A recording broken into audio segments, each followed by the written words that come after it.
Pero ang mahalaga, presyo ho ng bigas at mga agricultural product pa rin ang kanilang tinututukan. Nasa ating linya po, Chairperson ng Samang Industriya ng Agrikultura o SINAG, si Engineer Rosendo So. Engineer Rosendo So. Sir, Engineer, good morning. Kasendong, magandang umaga. Yeah, magandang umaga, Manong Orly. Magandang umaga sa lahat. Isang linggo bago tuluyang ipairal yung ibinabang taripa sa imported na bigas. Kumusta? Ano na ang ulat na inatatanggap, lalo-talo na sa sektor ng ating pong mga magsasaka, yung mga local rice producer po, Kasendong? Yeah, so far, ang presyo ng palay medyo bumagsak to dahil yung nag-average yung mga miller and puno pa sila, hindi masyadong bumibili. Aha. So medyo mababa yung palay. Yung Biskaya na monitor natin nasa 18. Baba ah. Oo, Di ba medyo lugi yan at hindi ba sila kahit pa paano hingi ng tawag o abiso mula sa NFA na silang bibili na medyo mataas-taas? May nababalitaan pa kayong ganun na Kasendong? Kasi yung NFA paubos na yung budget nila sa ibang area kasi puno na sila. Mm-hmm. So, yun ang problema natin. Kaya, nung gusto nilang pababa yung taripa, sinasabi natin sa atin gobyerno, dapat may additional ayuda sila mabigyan. Kasi alam natin na dapat yung government ay bumili ng palay. Mm-hmm. Manong Orly, ano pa yan? Yung harvest natin na malaki is September, October. Kaya nga po, mabuti na napag-uusapan ho natin yan dahil lagi na lang tayo nagkakaroon ng ganyan. Halos taon-taon na lang, ganito problema natin. Mababa ang production, gagawa ng paraan. Pag marami naman production, wala naman bumibili ng palay ng mga magsasaka. Yeah. Oo nga. And we hope na maayos ng ng budget department magdala ng additional funds sa NFA para makabili ang NFA. Maganda kasi na pag-uusapan na ngayon yung Kasendong dahil pagdating ng July 6 mas mababang taripa na ipinapato sa imported na bigas, asahan yung pagpasok. Ang dali nila kasi ng buhay nun. Pag mag-aangkat ka Kasendong, napakadali na lang nun. Lalo-talo na kung ikaw ay trader. Ano? Yeah. Pero Manong Orly, yung nakita natin dun sa official Gazette, yung publication, wala pa silang official publication dun sa national. Maglalap sa July 6 yung 15 days publication period ng batas na yan. Dahil nagkakamali, Kasendong. Ang nila is wala pang publication. Mm-hmm. So hindi nila ma-implement yung 15 days kasi yung nasa batas upon publication. Yeah, 15 after publication. After publication. So, hinihintay natin kasi sumulat tayo sa national printing.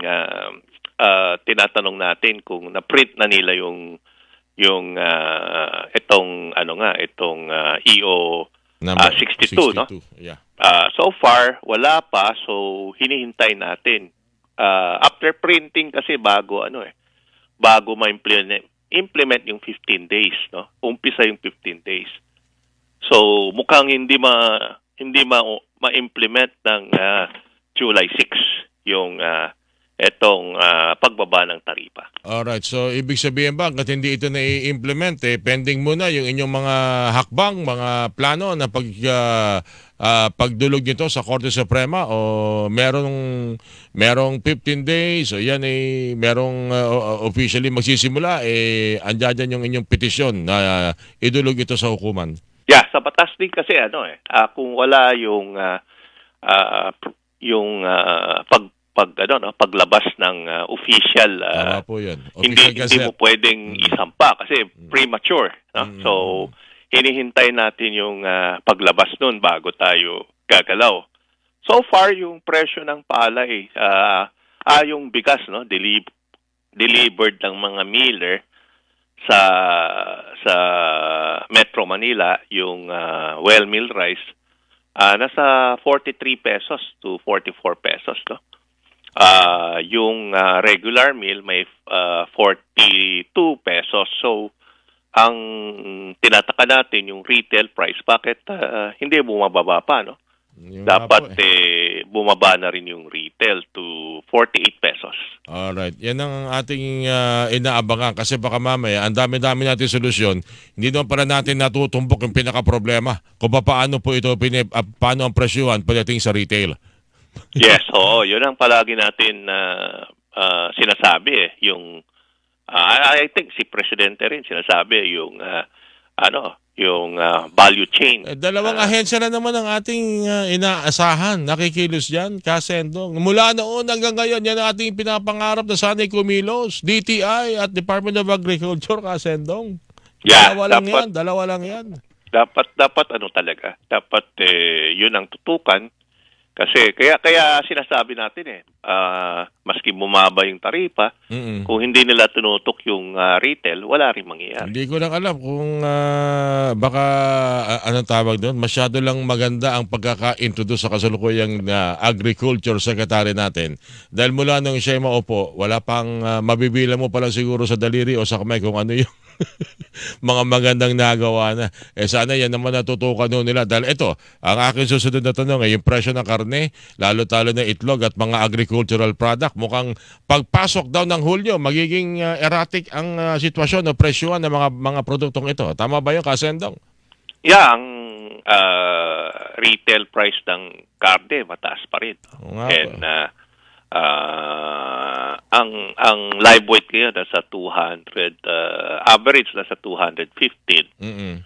Pero yung retail tumataas pa rin ng 380 to yung liempo tsaka itong kasim nasa 340. Pero mura in spite of in spite of mababa yung taripa niyan. Oo nga po, saka murang ano niyan, mura yung yung local production yung sa farm gate price. Yes, oo. And yun ang dapat tutukan sa sinasabi natin yung retail price. No? Pwede bang magkaroon kayo ng special mention sa inyong petition tungkol diyan sa pagbaba ng taripa ng mga imported products like bigas? Pwede bang ilagay niyo special mention yung karne? Sumusobra na itong mga meat importer na ito Lagi na lang sakay na sakay pag mayroong buwis na binababaan ang sige ng gobyerno.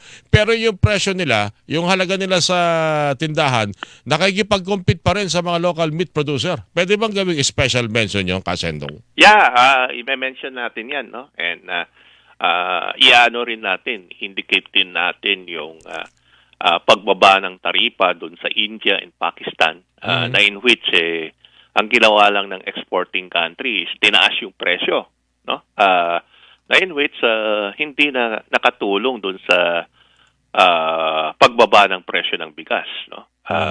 So every time na bumababa tayo ng taripa, ang gagawin lang ng exporting country is itataas yung presyo nila doon. So yung subsidy natin na dapat makakolekta ng taripa papunta sa atin mga magsasaka, ang mangyayari kung tinaas nila yung presyo sa exporting advantageous dun sa mga magsasaka ng other countries. Hindi ko lang alam kung naipagbigay alam yan sa Pangulong Bongbong Marcos, pero lagi na lang naisisingit yan dinidikit pa sa soya. Yung wala tayo rito, Kasendong.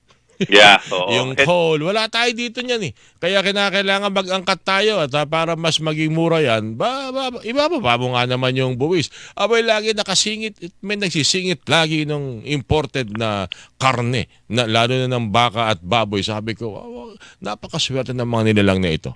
Yeah, and Manong Orly, parang linilin lang nila si Presidente kasi yung sinabi ng NEDA kay Presidente, pagka umangkat tayo ng binaba natin yung taripa sa 15%, may 29 pesos na bigas, no? Na in which hindi nila sinabi kay Presidente na subsidy pala yung 29 pesos na bigas. Okay. Baka Pangulo na lang siguro, Kasendong, kumusta naman yung yung binanggit ko kanina, yung itlog, yung pala para nagbabalik lang sa normal na presyohan po yun. Hindi naman talaga nagkaroon ng pagtaas. Yung mga agricultural product natin, may mga napapansin kayo na medyo kinakailangan nating mag-adjust, lalo-talo na pagsapit nitong July, August, and September? Yeah, itong itlog, medyo tumaas na yung presyo, no? Yun ang nakikita natin na hopefully hindi na tumaas yan. Sa ngayon, pumuntang normal price pa lang. Pero we hope na hindi muna tataas. Nabasa ko kahapon yung tungkol sa karne ng kambing na naging dahilan para magigpit tayo ng ating border. Ba't pa tayo mag-i-import ng kambing? Parang mas okay naman yung kambing na kasi Local na kambing, yeah. Oo, parang yun ang masarap na papaitan eh. Yung mga kung saan nanggagaling na mga kambing hindi ating gusto yung pagka-anggo nun. At least yung local kambing, ibang klaseng anggo na pagtsatsagaan natin. Kasendong, di po ba? Yeah. Oo. Pati ba naman yun? Talaga naman, oo. Kailangan talaga, no? Kailangan bantayan, no? Yung first border natin. Kaya yung mga sakit natin pumapasok yung bantay dun sa first border, very important. Alright. Eto, panghuling tanong na lang. So by July 15 hanggang first week ng August, sa tingin ninyo, wala pa tayong makikita o aasahan na murang bigas, pangmasa, yung well-milled rice sa Kasendong?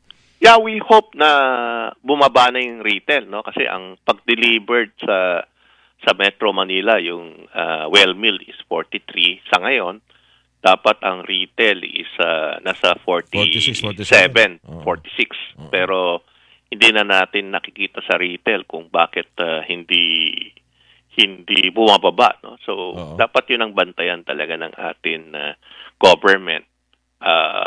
Kasi pagka baba ng taripa, baka hindi rin bumaba 'yun dahil sa ngayon pa lang bumaba yung presyo na delivered sa Metro Manila, hindi pa rin bumababa yung retail. Ang malungkot lang, habang nagkakausap tayo, balik na naman pala yung mga middleman na naging sentro ng balitaan nung nakaraang mga buwan. Parang ngayon, balik na naman sila sa kanilang hindi kaganda pinagagawa dahil wala.